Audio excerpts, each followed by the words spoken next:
Hello and welcome to the next episode of the Crawley Town Supporters Alliance Simply Reds podcast.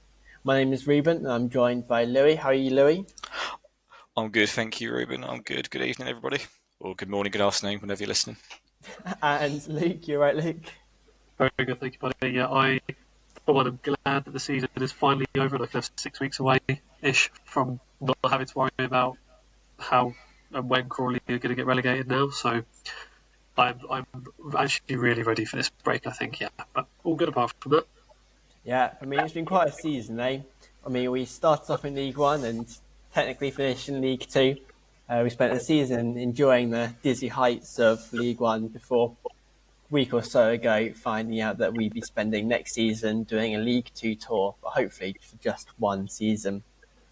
Because we'll then go up rather than because we'll then go down. Said that the last time we spent 10 years in League Two, mate, so we'll get your hopes up just yet. I mean, we're going to do a bit of a season review in this episode. So let's start then with some of our summer signings. There was a big influx of both leavers and arrivers. I think leavers we can ignore because of their history. And I was just looking at some of the signings that we made in the summer. I remember the first thing that we did was we signed Jeremy Kelly. He had a big contract. Because wasn't there that video of him like receiving some post or something out in his home address? Yeah, something like that. Yeah, but I mean, there's some players who were very quickly forgotten about that we signed. I mean, we've got Mo Fowl, who the club probably don't want to be mentioned in this podcast after all of the news that came out of him joining the club and then very quickly leaving.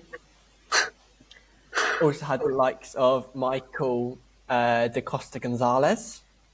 Yeah, he stands out to well. me. Yeah, he stands out as one of those. Yeah. Did he ever play a game?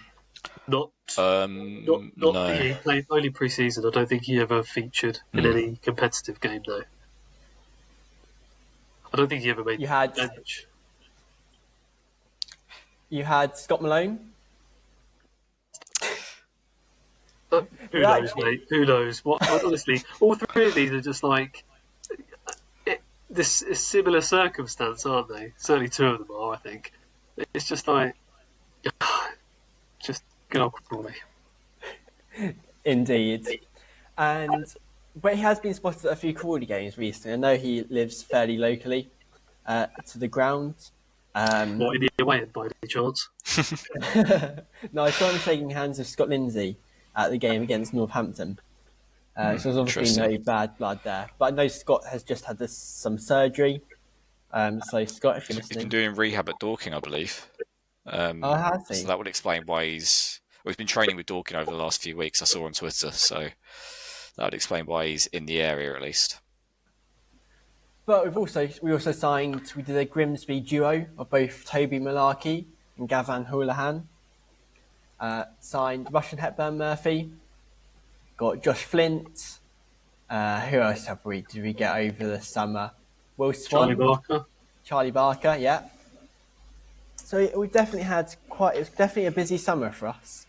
And that's just on the pitch. Off the pitch, we have Preston Johnson leaving and then returning again. The second coming. We had Rentokil becoming our principal partner. We also had Brickborough as well, continuing their sponsorship with the club. Good old Brickborough. God love Brickborough. I hope they continue on next season as well. Obviously, it'd be nice. And did. Was it Hibs they've done in the SPFL as front of shirt sponsor or kids front of shirt sponsor? Yeah, I believe so, something like that. Yeah. So hopefully they stick on with us because I thought that's been one of the feel good stories. I think somehow is having a continuous sponsor. I know not saying we haven't in the past, but just with the Aussie thing last year and stuff like that. It's God love Brickborough. You're also forgetting though that we brought in a certain Tola Sharambi, Max Anderson, Joe Wallacott, Jasper, Anthony Papadopoulos. Brought in Nuke Gikamara as well. And who can forget Benjamin Tanamu. That technically wasn't a summer arrival. no, to be so fair. it was rumours on transfer deadline day, wasn't I it? was going to say it was deadline day, wasn't it? And it took 2 weeks for it to get announced. Something like, I think was it 14th of September off the top of my head? It was Yeah, it announced. was a little later. And then he played a grand total of like 3 games for us. But Yeah. anyway, we've I think that's been done to death, hasn't it? That whole It has. Yeah. And so we kind of moving on to like our pre-season friendlies. We won't touch on many of them, but just the Crystal Palace game where we ended up losing 6-3. That was a bit of a warning sign for the rest of the season when you think about it. Yeah, It was. It was. And Hepburn Murphy scored 2 and Jack Rolls scored 1 in that game. But yeah, it was a bit of an annihilation from us. It was like 4-0 at half time or something? 5-0? It was bad within the first 10 minutes. I think it was 3. Yeah, indeed. And we also signed Cameron Bragg as well. Christ, yeah, that was an odd one where he sort of looks okay at times, but he never really looks up to the pace of it, did he? I quite liked Cameron Bragg when he played, I'll be honest. I think I was in the minority, but I actually thought he was alright. When he came on sometimes, I thought he looked positive, albeit maybe sometimes a bit safe, but he did look like he wanted to get the ball forward, but just didn't work out. I mean, but to be fair, what did under Rob Elliott, so what can you do, really? And also Eddie Beach as well. We had him on loan from Chelsea. I think we had half the country's keepers on loan at one point. So, If you are a Premier League club or a Championship club and you haven't loaned us a goalkeeper yet, please make yourselves known. We'd like to speak to you next season. Yeah. Every club in the country has a Crawley Town goalkeeper shirt this season. That's for sure. Yeah. Somebody said they ran out of goalkeeper shirts. I don't know how true that actually is. I wouldn't be surprised. So we kicked off the season with a win against Blackpool. We actually won 2-0. Hepburn Murphy 2-1. And Armando. 2-1, sorry. Oh yes, it was 2-1. Because Joe Wallacott did his trademark boot against an opposition player. Ashley Fletcher, maybe? Yeah, Yes, it was. Great memory. Yeah, Ashley Fletcher. Great, cracking memory. But I mean, what a start to the season. I think a lot of us were thinking, actually, we could do all right here. Yeah, it kind of had the same feeling as when we beat Bradford 1-0 on the opening day last year.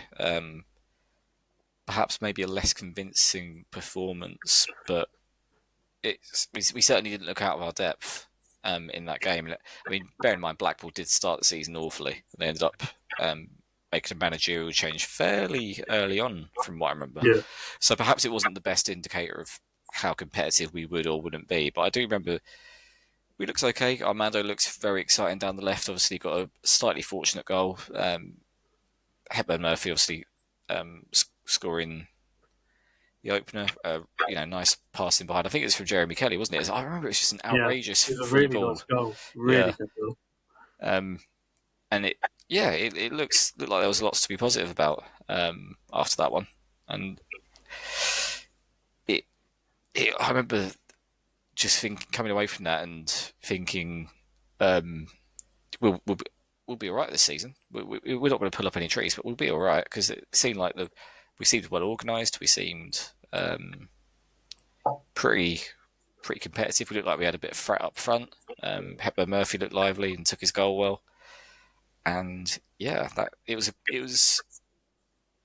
very much not how the season panned out compared to the Palace game in pre-season. But yeah, I think so. Just quickly running through that starting 11, just 'cause I think it's interesting comparing between now and the last game of the season. So Wallacott was in goal. You had probably Flint, Joy, Malarkey, the back three.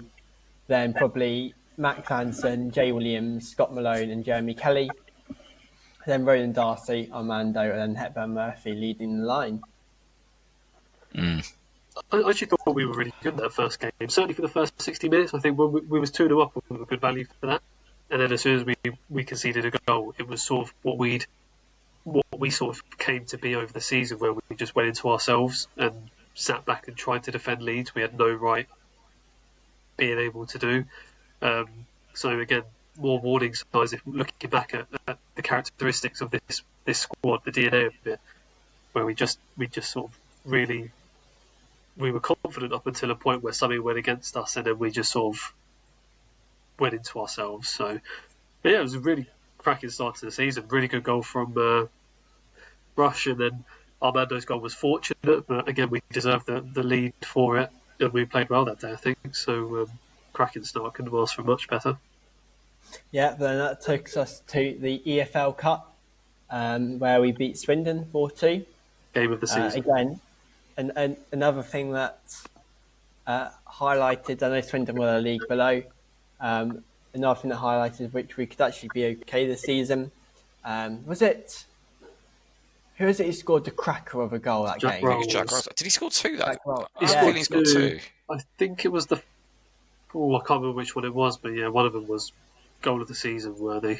Yeah, class goal. Yeah, I think it might have been it's either the third or the fourth, because he came on and it was at He got 2. third because Raf Khalil scored the fourth. That was it. Yeah, Your sorry, memory yeah. of this Yeah. Crawley Town is incredible. My abiding memory of that game is looking very comfortable in the first half, playing Swindon off the pitch, and then Swindon came out in the second half and absolutely battered us for a good half an hour. And they were good value to get to put us back to 2-0, and we were hanging on a little bit at times, and that was a bit alarming. I know it was kind of a bit of a rotated team. Like I think Raf Khalil started, or he certainly came on. So that was a bit of a warning sign, I thought. Did we not go? So we went 2-0 up, but I think we went 2-0 up like early in the second half, so it was only 1-0 at half time, and then they got 2 quick goals, if I'm not mistaken, to bring it back Possibly, to 2-2. Yeah. But then did we have a penalty to make it 3-2 then, or was that after we went 3-2 up? I think it was at 2-2. They had a penalty, I think we conceded a penalty which he then missed, and then we went up and Eddie Amo. I forgot about that. Yes, we were quite fortunate. I mean, I remember Eddie Amo scored the opener, I think, I want to say. No, indeed. Oh, did he? Yeah. Sorry, of course he did, yes. But it was, certainly got value for money that night. Good game for the neutrals. Yeah. The 2,396 people that were there. Yeah, I was one of them. I don't know if I was around had Kamara didn't sign for us until. Yeah, Kamara. I think Kamara came on at Blackpool. I feel like Kamara could have scored that game. I feel like we had a counter attack, and Kamara, it was squared for Kamara, and it kind of got placed slightly behind him, but he couldn't quite wrap his foot around it. I think it was that game at 4-2 when we had a counter attack. I could be misremembering. I could be kind of transplanting that from my memory of another game earlier in the season. But yeah, that was definitely a bit of a wild ride, that game. Yeah, but then we moved on to, again, another win against Cambridge away. I seem to remember it being a good away crowd there. Hepburn Murphy scored. Adiemo. Adiemo scored, sorry. I think he took it round the keeper and scored from an angle. Yeah, I remember very uncrawley-like goal. A very uncrawley-like goal, because it was a route one ball by Josh Flynn, I think, over the top, and then Adiemo cut across the keeper and fired him from a ridiculous angle. Great finish, to be fair. It was probably the worst performance. We were shocking that day as well. Like, you could tell both teams were odds on to be bottom end of the league, because it was a terrible football match. And if anything, Cambridge could have been 2 or 3 up at half time. We were that bad. And the second half, we were a lot better, but we didn't really create much, if anything. But it was, we obviously got the win 2 out of 2. It was like, oh, here we go. Back-to-back promotions. Wrexham who? Birmingham what? Stockport County? Don't worry about them. Yeah, and then, then the rest is history. Yeah. Let's not talk about the rest of the season. We won our first 2 games, and let's end it there. That's what matters. As far as I'm concerned, that something awful happened, and they had to call off the rest of the season, didn't they? Yeah, that's my memory of it. Yeah, exactly. Then we played Brighton Academy in the EFL Trophy. We won on penalties. Then we kind of hit the ground again, lost to Wigan 1-0 away to Wigan. Never should A have lost. game we should never have lost. Yeah, a game we should never have lost. We had chances. I mean, was it an own goal? I feel like it was an own goal of Yeah. McKenna, I want to say. Ridiculous, most ridiculous own goal. It just like bounced into the box, someone headed it or it hit someone, then it just hit Joy on the head and it just. Yeah, there wasn't a lot you could do about it. Yeah, But we spot seem on. to have scored. We seem to have scored quite a few own goals this season. Charlie Barker's been unlucky with a couple. I feel like we've just scored like a really. I mean, it kind of probably sums our season up, to be fair. But we scored a noticeable amount of own goals, particularly compared to previous years. Jay Williams got at least one or two, I think. He got one at Jeremy Kelly Northampton. even got an own goal as well. Could There be you go. Yeah, See, so it's Joy own goal. We had 73% possession that game. Yeah. But again, we created like nothing, I think. Like it was the start of us where we would like just have so much of the ball where we just didn't do anything with it or couldn't create anything with it. So Yeah, it was probably, I know we're touching on sort of game by game, obviously we don't want to sit here talking about 46 games when 30 of them are defeats or whatever, but it was, we'll go on to like the next game, but I think looking at our first sort of 6 or 7 games, although we only got like 7 points, there's only one game where I sat there and can think we were like worthy of we were like atrocious. Every other game we were like in Barnsley it. at home. Yeah. Yeah. yeah. Barnsley at home. That But was. before we touch on Barnsley at home, we've forgotten a game we just touched on. We obviously beat Brighton under the 21s in the cup. Sorry, you might mention that. Then we lost to Wigan, and then we obviously lost to Brighton's first team in a nothing game that we played our second string side in anyway, so it didn't matter. But that game we were so unlucky. I think Yes. we could have scored a couple of times, and yeah, I mean it's probably kicked off a bit of more of a Brighton Crawley rivalry. Yeah, they still not got over that tackle, have they? It's like they've had a real. This has been bugging me all season ever since that game. They've had a real like holier than thou attitude about it, and it's like, oh yeah, because a Brighton players never injured anyone or put in a slightly late challenge or endangered anyone.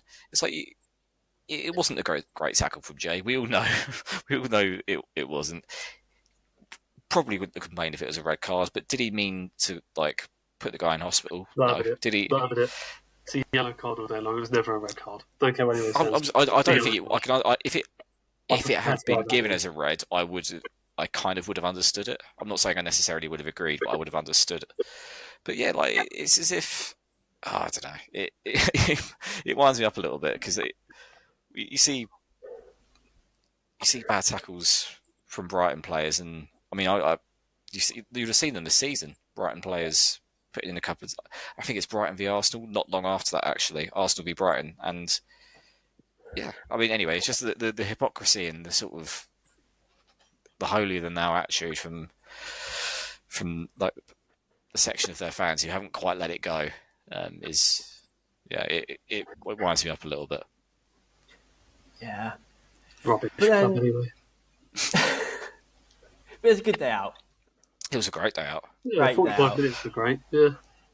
Yeah. And we I think away from that one particular tackle, not the rest of the game. Yeah, look, you said that we were unlucky that day, and we probably were. Like we had our chances. We caused them a lot of problems. They were clearly a cut above us and probably deserved to win. But I think we, especially at 0-0 and at 1-0, we had a chance. We just didn't quite have the composure to take them. But we caused them a lot of problems. They didn't. The 4-0 scoreline flattered them massively. It was Really 4-0, wasn't it? I kind of Yeah, tried to yeah. block a lot of it out. 4-0 against Yeah. 9 then. Oh no, sorry, 10 then. But, you know, in there. Oh yeah, of course, yeah. Jack Rolls got sent off at the end, didn't he? Yeah. So then moving on from that, then another loss to Barnsley. We lost 3-0 to them. We drew 1-1 to Stockport. And actually that's the end of August. Should have won that game against Stockport. Should have won that game. That was Louie Barry. Everyone was raving about him coming into the game, and he dropped a stinker that day as well. I remember. He might have scored, but he dropped a stinker. He was terrible. I remember We we should kept have it won that fairly game. quiet. Yeah, that was against a really good Stockport side. Obviously, ended up finishing third in the league. Again, that was a performance where we went toe to toe with them. We didn't look didn't look uncomfortable. We didn't look, they had that one chance which they scored. We obviously had the penalty. Our only penalty of the season, was it? Up until the final day, yeah. I think it Bloody might hell. well have been. Yeah. But I think that was another game where you look at it, you think we held our own against a side that would end up finishing third.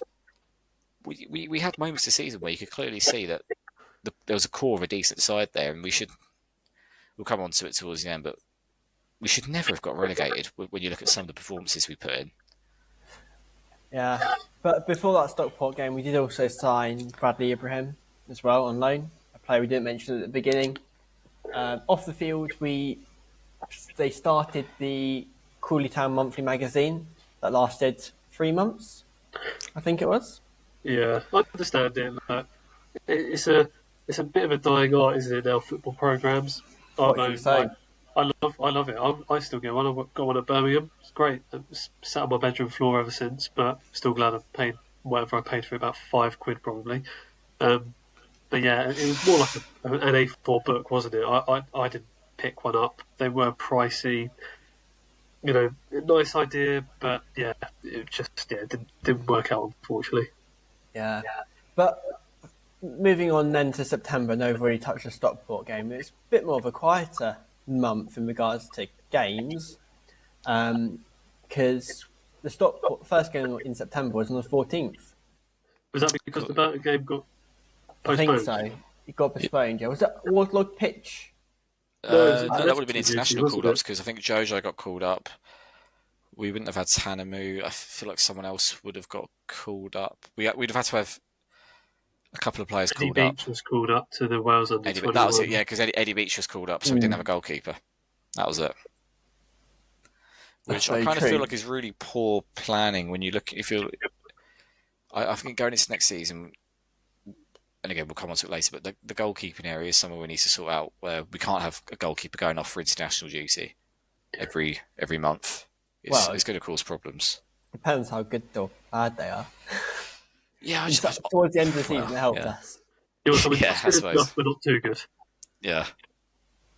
And then we went to Wrexham. Again, another game which we should have got something from. We should have won. We absolutely battered them. I mean, obviously Armando Brown's the keeper. Again, another Jeremy Kelly through ball, I want to say, or it might have been Jay Williams this time. Brown's the keeper and fires it over. And I think I remember, I know not everyone's fond of XG, but our XG was like 2.4 or 2. Like, we absolutely battered them, and we should never. 1.42. There you go. We should never have lost. We should have won the game. And there's so many of these games that we'll come on to where you're kind of thinking, how do we not get something more? Even at the start of the season under Scott and even under Rob, some obvious and some less obvious games that we just somehow didn't get more from, and it's cost us. Yeah, and I just remember getting drenched after the game because it absolutely tipped it down. Like, had that rain have come potentially 10 minutes earlier, I could quite easily have seen that game being called off. Really? Because of how bad it was. Like, it was. I just remember my jeans being absolutely soaking the whole journey back home, and it was not fun at all. But of course, that was Scott's last game for us, or so we thought. Yeah. Spoilers. Got left to go to our friends over at Milton Keynes, and Ben Gladwin took charge for a couple of games. 2 of the least memorable games of the season, I might add. But it was that unmemorable. I forgot it was a 12:30 kickoff and still thought it was 3 p.m. So I missed the game because I couldn't remember. I can't tell the time apparently. What's worse, that or me leaving at half time against Barnsley? Leaving at half time is far worse. Let's go right. I didn't miss much. Let's be fair. So what's even worse is Scott Lindsay left the day before my 30th birthday. So he ruined my birthday. Even worse than my son throwing up on me on my birthday. I think that is the real victim of this season, I would say. Okay. Yeah. Thank you. So Ben Gladwin took charge of our 2-0 loss against Bolton. And after that game, Rob Elliott gets announced on the 1st of October. But I think because that same then that evening we then play Mansfield. He didn't Yeah. take charge of I don't Mansfield. think Ben took charge of that one, and and then again lost 2-0. promptly left to follow Scott. Because they didn't announce, they didn't like make him walk out before the game or anything and do like an applause, which I thought was quite strange. I don't remember. I remember being really excited by the appointment, because I thought it was the obvious choice. He'd kind of done a really good job on a really small budget at Gateshead, played a similar style of football. It kind of, for continuity, it kind of seemed like it made sense. And if you look at what's happening with Gateshead now, with the interview with their captain after their playoff, after the season ended on Bank Holiday Monday, I think the situation at Gateshead and what Rob was managing and dealing with there over the last couple of years before he joined us was probably really, really tricky, and perhaps deserves more credit as a manager. It's probably a really tough job for him to come into here. Probably was too soon for him to make that sort of step up. But I think if you look at the job he's done at Gateshead, I would say that's more of an indicator of the quality of manager he is, and or the quality of manager that he could be in the future, given the circumstances there. And there's rumours that he might be going to Carlisle now. That would be. I mean, there's a weird sort of Crawley Town, MK Dons, Carlisle, Gateshead kind of merry-go-round going on. So that would be very fitting.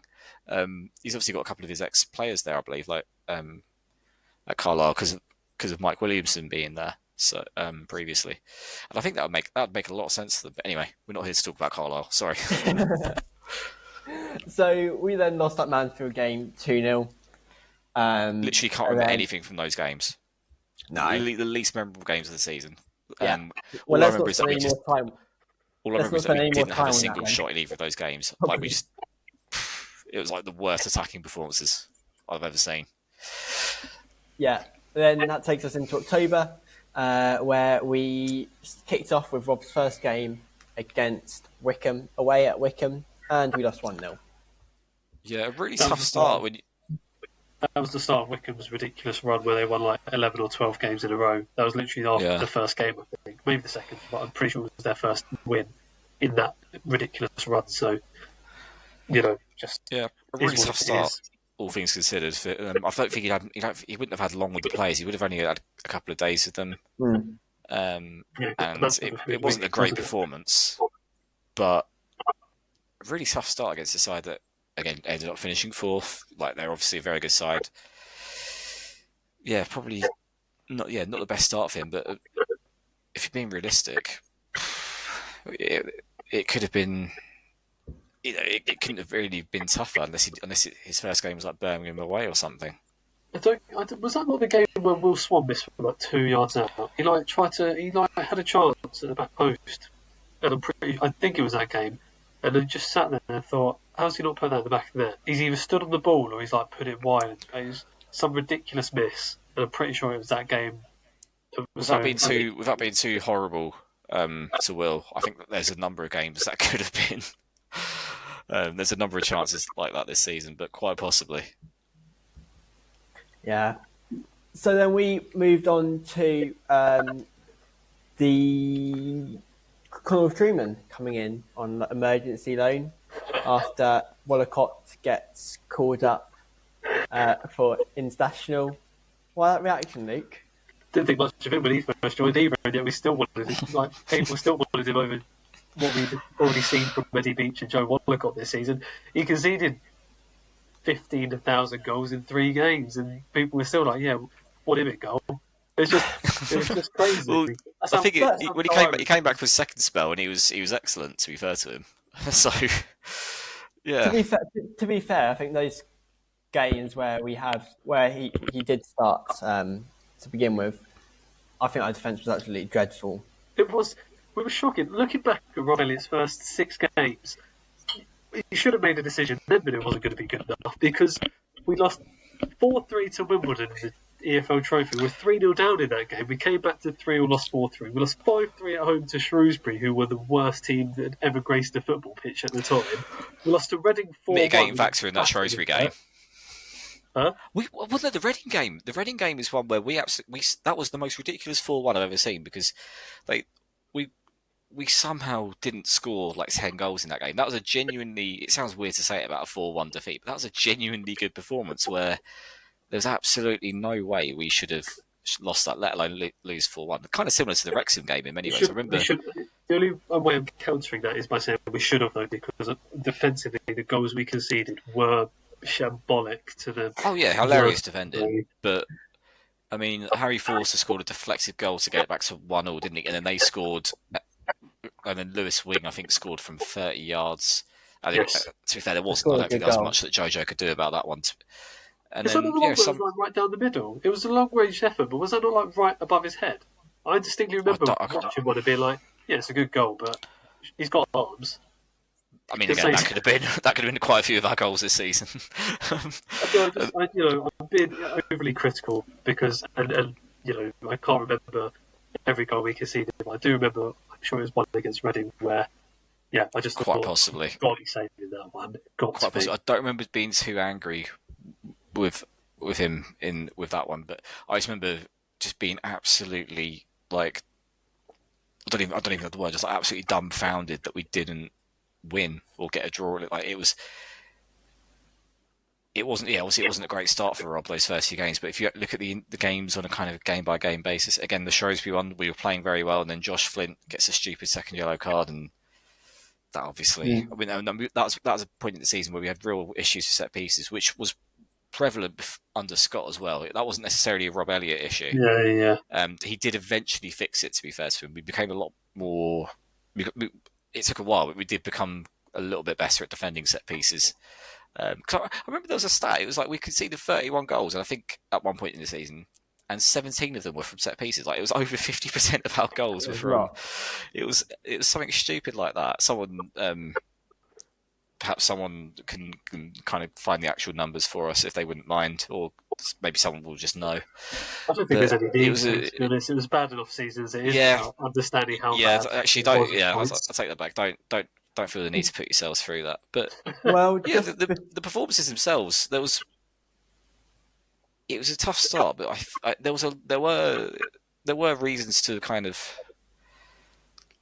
There were positives to take from those games, as ridiculous as it sounds. If you're kind of looking at the games objectively, but yeah, it was a very tough start for Rob. And I mean, the Shrewsbury game, it was his first home game. It was the first game where he'd had a full week with the players, I think. Or he might not even have had that because of the Wimbledon EFL Trophy game, and it felt like the fans turned on him at that point already. In terms of like.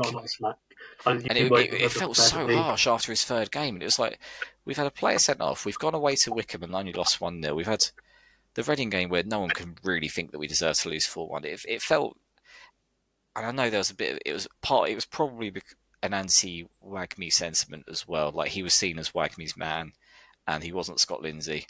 So there was always going to be, it was always going to be quite hard for him to win the fans over. And because he was such a different character to Scott in the way he spoke and not quite as hard on his sleeve, which is that's fine. Like not every manager is like very few managers are as sort of heart on their sleeve and as engaged with the fans as Scott is.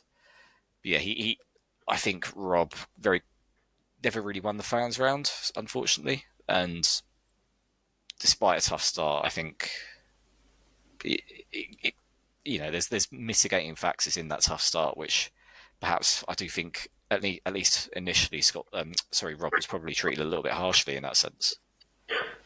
I'm gonna counter that, Reuben. Feel free. You can either back me up or completely back Louie. But I remember the Shrewsbury game. Rob got an insane amount of. He got absolutely battered after that game, and managers are allowed to can make mistakes. Everyone makes mistakes. He didn't seem to necessarily learn from them. I don't think after that, which didn't help. But that Shrewsbury game, he made some genuinely baffling decisions. I remember there being talk of everyone shouting about what people should do at corners, and then Jay Williams turns around and basically barks back, "What do you want us to do?" Because no one understood what they were doing. Stuff like that going on is never a good sign. And but that Shrewsbury game is the one that stands out in terms of the fan unrest was at almost a season high, even after everything else that's happened this season. That game in particular stands out for how bad it went for Rob Elliott. It sort of epitomises his time at Crawley Town. I remember it's a frustrating one because we went down to 10 men, avoidable, stupid, silly second yellow, and then we took the lead. I think Armando scored at the back post after a good cross from possibly Russian. I can't remember who crossed it in, and I think they made a couple of subs, didn't they? I can't remember what the subs were. I know Russian came up. I think Russian had a hamstring problem, possibly. So we had to take him off. But I think a lot of the stick that he got was to do with the subs that he made, because people felt like it kind of just after we just scored. And I think Shrewsbury got a corner and he made subs. And to be honest, I've never understood that. Oh, you never make subs before a corner thing, because I don't know. It's not one of those things that's ever made sense to me. But obviously we conceded from a corner and we kind of collapsed a little bit, which happens when you have 10 men and you concede a goal. Often that does the opposition get the tails up. They start coming at you more. Yeah, I mean, this might be an unpopular opinion. We'll move on to some other matches in a second, but a bit of an unpopular opinion about had Scott have not left, we would have been fine. I actually think we'd probably be in a similar position. Yeah, I think bearing in mind we had a bit of bad run of form when just as he was leaving. I think he would have found it difficult to have got back any momentum. I think the reason why we've done all right since he's come back is because it's now a bit more of a feel-good factor around the place. But yeah, I don't necessarily think had he have stayed, we would have stayed up this season as much. I agree. Yeah, can't really add much more to that. I think that's fair. Sometimes you look at there's a reason why there's the whole new manager bounce expression, because it's the same group of players to an extent.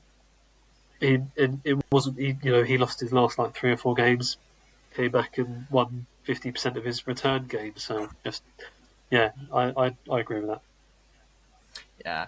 So moving on then, we won 3-0 at Lincoln. And Len lost 3-0 to Northampton to finish off our October. That was a dark day. Well, it went from a very high to very, very low quite quickly.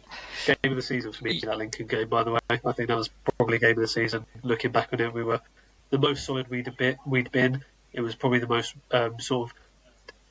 we really dug in that game. Really felt like the players were playing almost for the badge and playing for their lives and flying into everything. Playing for the manager as well. Yeah. And then we got 3 very well taken goals. One scored a cracking goal. I can't remember who else actually scored that day now. I don't know if Reuben scored the second and then Russian finished off with a third. Yeah, a couple of counter-attacks. And it was a weird performance because it's a sort of performance that, for me, I remember saying to you both after the game, I don't think Rob Elliott would have been happy with the performance because we didn't have a lot of the ball. We didn't control the game. We didn't really create loads. We just happened to hit them with a couple of balls in behind and take our chances. We weren't actually that good, but we were very solid defensively, like you say, Luke. And it was, that's why it stands out, because that's a bit of an anomaly. One of our only clean sheets this season. So. And we did defend genuinely very well, and it felt like that should have kick-started something under Rob, because I believe that was, was the Northampton game after that where we lost 3-0, and it was Jay's. That would have been the last time we saw Jay play for us. Yeah, potentially. So moving on then to November, we had our first FA Cup game. A tense one against Maidenhead, where we very nearly had a bit of an embarrassment and losing to a team a couple of leagues below us. But thankfully, thanks to Jasper heroics in goal and the good performance towards the end, we managed to claw something from that. And then a not so memorable 0-0 draw against Burton. That's one of the games. I've got a list of games written down where we should have got more, and that was a game where for the last 20 or so minutes we hadn't been playing great up until that point. But I remember Panucci came on at half time and he was our best player in the second half. He was brilliant and he should have scored one. But we had so many chances towards the end of the game, and it's one of those. If we'd have won that game, we stay up. It's that simple. But obviously, we know how it turns out at the end of the season. We'll get there eventually. But yeah, it was a game where we weren't great, and it felt like Burton dragged us down to their level a little bit in terms of they were really truly terrible at that point in the season, and we somehow didn't win. We had plenty of chances. I think Panucci should have scored. Russian possibly should have scored. I feel like John Jules had a chance as well. It was just the ball wouldn't go in for us, and we kind of ran out of ideas a little bit. But it was. So there's so many games, particularly under Rob, where it could have been different, and you have to wonder what would have happened if just a couple of those games had gone our way, and if we'd had a bit of luck with the ball, dropping to a player or not deflecting in, or refereeing decisions and injuries, it could have been very, very different, and that's one of those games for me. Yeah, hindsight's a wonderful thing, isn't it? Yeah. And I know people are like, where could we have got an extra point from? But I think had we have had an extra point, it then would have made Burton perhaps change the way they were going to play the last game of the season. So it probably would not have made much of a difference. Yeah, there is that. It's that butterfly effect where they probably play kind of similar to how after we beat Hartlepool a couple of years ago, we played Walsall at home on the final day. On the last home game of the season, because I think we went to Swindon on the final day, didn't we, that season? But last home game of the season, and we just basically played out the most boring 0-0 draw with Walsall because we knew a point would keep us up, and the Scot just didn't want to take any risks. So it's possibly similar to that situation, but yeah, I feel like there's so many games where we should have done better and could have got a few more points, and it would have made it all academic. 100%. Then we move into November then. We drew 2-2 to Huddersfield at home. A genuinely good performance, by the way, against at the time a really good. I think Huddersfield were third in the league at the time. They were very high up. We took the lead twice, and that's possibly one of those games where you kind of feel like if we just held on.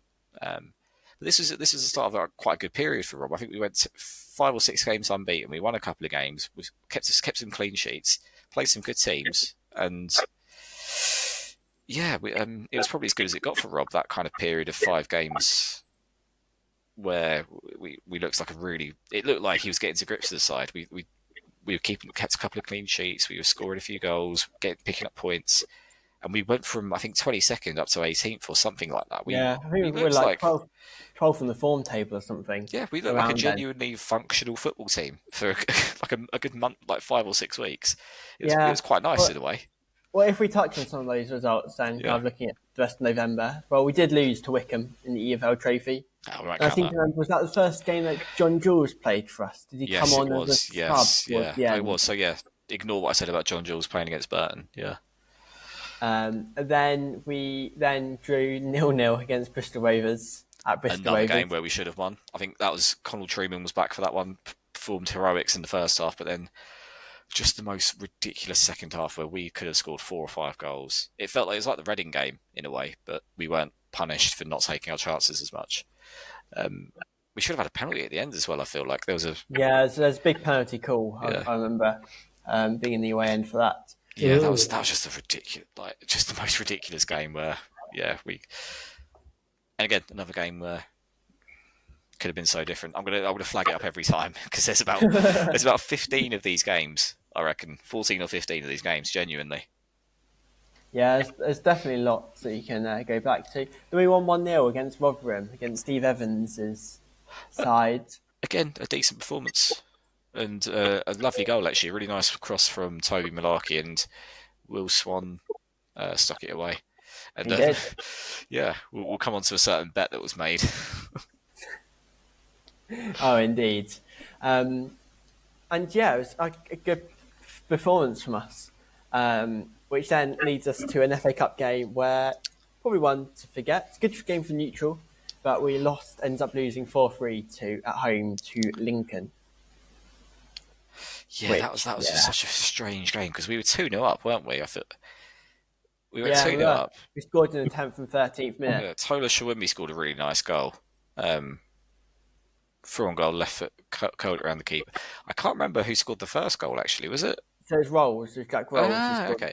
Oh, I do remember it now. Was it first time? I feel like it was a first time finish from outside the box or something. It was. I remember it being. I don't remember. Because he only scores. He only scores like really good goals. So I feel like it must have been from outside the box. Probably. He loves a good cup game. Yeah. The only thing I remember about that is we were 2-0 up, and then we were 2-2 by half time. It didn't last very long. Bit of a meltdown. It is, again, kind of the story of our season in many ways. Yeah, it was. And then we ended up playing against, moving into December, probably one of the best, at least away games of the season, Charlton. Probably the best, yeah. 1-2-1. And again, another performance where you're like, actually, we should be okay. Yeah, really good performance. Well-deserved win. We conceded a slightly sloppy, stupid goal where Jojo didn't cover himself in glory, I didn't think. He kind of got caught in no man's land. But we were excellent that night. We were really, really good. And that was and you look at performances like that, and you think how it should have worked out with under Rob. Like if he was capable of getting that sort of performance out of the players, I think we had a few players injured. I think Malarkey was suspended, so we ended up playing Tanamu. I think possibly the only league game Tanamu started actually. Well, I thought he played all right. Yeah, he was genuinely quite good. I think he came off after maybe 70 odd minutes. But yeah, like just when you look at performances like that and the way we played, it's baffling that we. Was that not the game where he made about 6 foul throws? That was, I think, that would have been Wickham, or that would have been one of the EFL trophy games. I think it was Wickham EFL trophy. Yeah. Just game where he did those. Was that your personal highlight of the season? I just think it's mental. Professional football, I can't take from, but that's just me. And then moving on from that great game, we then lost in typical fashion 4-3 for probably like the third or fourth time against Peterborough. That to me was a really. I started to develop a real dislike of Peterborough, just purely because, for obvious reasons, that scoreline and that game will always haunt me. But that to me was a real turning point in the season because I remember we got it back to 3-0, and I remember there were people around me singing Rob Elliott's "Red in My Army," and it felt like. Actually, because bear in mind, we were 5 unbeaten at that point. We'd just gone to Charlton a couple of weeks before and won. And I felt like if we'd have got something from that game, or even if we got a win, football's a funny thing where you just have that bit of momentum. And I feel like the fans, would have started to buy into and get behind Rob a little bit more and get behind the team a little bit more. And it never, obviously, it didn't transpire that way, but. It feels like a bit of a sliding doors moment, that game, more so than any of the other games we've mentioned. But again, that is on my list of games that we should have somehow got something, and we didn't, because we were, apart from some atrocious defending on the counter, particularly down our right-hand side, we were genuinely quite good that game. We should have got something. Yeah. And then we played at home in a sellout crowd against Birmingham. Jay Stansfield scored one of his few non-penalty goals. Remember him? 83rd minute, I think it was. Again, I think we were very resilient that game. We gave them one chance the whole game, and they took it. Yeah, just very frustrating. Jay Stansfield's worth more than the whole of Crawley Town Football Clubs combined. I think we did well in front of the TV cameras as well. I seem to remember. Yeah, it would have been, yeah. Just before Christmas. And then we went Boxing Day, lost 3-0 to Leyton Orient. Horrible game. Possibly, yeah, my least favourite game of the season, possibly. But yeah, we then quickly move on. It's probably your least or second least favourite game of the season. Favourite game of the season. Exeter 4, Crawley 4. Still we're ending the pod. Fantastic. Yeah, I'm. I mean, yeah. Embarrassment. I feel like there's not much we can say that's not already been said by basically every other Crawley fan and everyone listening to this. It's unsurprisingly that game is on my list of games that we should have got something. But 4-0 at half time. I can't believe you 4-1. Yeah, I mean 4-1 up at half time, mate. I'm shocked. I think, but that game feels like another sliding doors moment where our defensive frailties, if they weren't already very obvious, and our propensity to kind of buckle under pressure. Just that almost feels like that game sort of encapsulated it, and that game kind of sparked something where the players just didn't believe in themselves after that. It felt like it was. Yeah, it's like a punch. It was brutal. And a bit of that was a game where, to be fair, I seem to remember one of their goals weren't as the result of like really poor defending. It was just like 2 goals from outside the area. I think one of them was on Jojo for. No, it was not a foul. Again, it was 100%. It was a foul. Luke, we're going to fall out here. We're going to fall out. That was never a foul. Jojo needs to be. He gets blocks off. He gets blocks off. He can use his arm. I refuse to go back and watch the highlights and put myself through it. So I'm not going to go back and kind of try and back myself up. But yeah, regardless, I mean, I feel like the equaliser maybe was a goal in the top corner from outside the area. There was another one from outside the area. It was just anything that could have gone and went in that day, basically, and we could have lost it, I think, as well, potentially at the end. But can you imagine? I almost rather we would have lost it, just because it would have been in a weird, like slightly perverse way. It would have been funnier if we somehow lost that. Like, just if you look back at looking back, it still makes me funny's probably not the right word, but if you're going to collapse, just laugh, do it properly. If you don't laugh, you cry. Eh? Yeah. Well then, I think we'll end the season review there for this episode, and we'll touch on the rest of the second half of the season at another podcast. But I think it's just worth quickly running through some news that's happened around the club since the last podcast. So I think it's worth saying that the season ticket prices are out. Luke, what are your thoughts on the prices? If you take them in isolation, we've just been relegated. Big increase. It doesn't look great. However, if you look at it as a whole, that we've had heavily reduced ticket prices in general for the last 2 or 3 years. Lowest in the EFL, lowest by far in League One.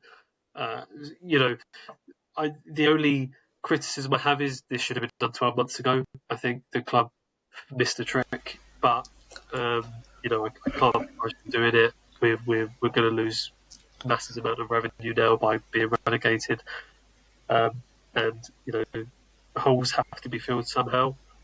And like I said, it's still going to be cheap compared to other teams, one of the cheapest. So kudos to the club for that. But yeah, my only criticism is it probably could have been done 12 months earlier to maybe take the sting off it a little bit, and they'd have seen the benefit of that as well with even more increased revenue if they'd have done it then, because undoubtedly season tickets are still going to drop by, I don't know, 50%, do you reckon? Something like that. Would that be fair to say? Maybe I don't know. High. It would certainly be a decent chunk. I think it depends on what they do this summer before the season tickets early bird deadline finishes. Yeah, I'd like to think that there's actually we've got a bit of momentum going into next season. Obviously, good form under Scott over the last 9 games, and there's probably more of a feel-good feeling than we'd expect, which is obviously great. And if we keep hold of the core of the squad that we think will be able to perform for us in League Two, if there's a feel-good factor around the club, and at the moment there weirdly is, and again, like you said, they're affordable. I mean, I worked out yesterday. I'm paying £13 something per game to watch League Two football as an adult, which I think is pretty good. Like, if you're over 60, you're paying £9 a game. I mean, this is standard in the terrace mind. I know it's more expensive in the posh seats, but I think it represents really good value.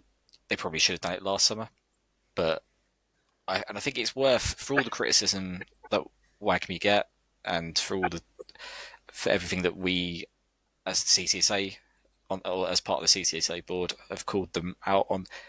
It's definitely worth highlighting that ticket prices and keeping ticket prices as not even competitive, but better than competitive, really good value. I think they deserve a lot of credit for that. If you're going to criticise them when they do things that we don't think they've done right, or when they get things wrong, you absolutely have to praise them for the way they've handled ticket pricing and made it affordable to, for a family of 4 season tickets. If you're a dad bringing 2 kids along or whatever, it's probably not going to get much more affordable and better value than that, which is really, really important, I think. So definitely want to highlight that, despite everything else that has gone on over the last couple of years. They definitely deserve credit for that. And for the price of 90 minutes of football, it's not bad. Like it's still really something to do. Keep them going, taking your kids to the local soft play area or wherever kids get sent nowadays. And with whether there's going to be a decrease, bearing in mind there hasn't really been much of a decrease in attendances over the season. I think there seems to be a good feeling in the place going into next season. Hopefully, the club can do stuff to pick up the momentum and keep it going. We'll definitely see a drop off in away crowds if you look at some of the teams, and obviously we've got big teams like Birmingham and Leyton Orient and Reading selling out, and whoever else. But yes, if you look at League Two, we're going to be playing. I mean, Barrow aren't going to bring too many, with no disrespect for them. We probably won't bring that many up there, to be fair. But certainly, I think that's where. I mean, I'm really hoping Forest Green don't come up from National League, because I can't be doing. I can't. Oh well, that you've got your own reasons for that, Reuben. But I can't be dealing with 150 Forest Green fans celebrating a last-minute winner against us next season. That's just. What I would say is that will all change though.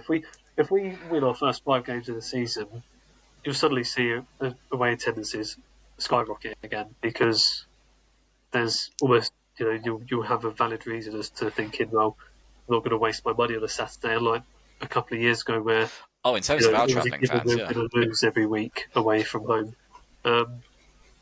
But it's going to be what it is. Yeah, the attendances have done well, and the club have now got a year to think of a new version of Fight for Survival ticket scheme for the last 4 or 5 home games.